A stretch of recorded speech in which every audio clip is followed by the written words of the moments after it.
ഒരുപാട് വിഷമിച്ചു. അവൻ്റെ ലാസ്റ്റ് സ്റ്റേജിൽ പ്രത്യേകിച്ച് പ്രസവിക്കാൻ ആയിരിക്കുന്ന ഒരു ഒരു 20 ദിവസമാണ് വയറ്റിൽ കിടന്ന് അവൻ ഏറ്റവും കൂടുതൽ സഫർ ചെയ്തത്.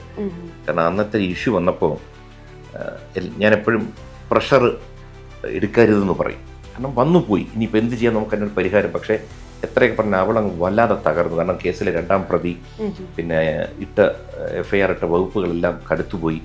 അതും അവൾ ഏറ്റവും കൂടുതൽ സ്നേഹിച്ച് കൊണ്ടു നടന്ന 3 പെൺകുട്ടികളാണ് ഇത് ചെയ്തത്. കുറ്റം അവർ ചെയ്തിട്ട് നമുക്കെതിരെ കേസ് വരുന്നു.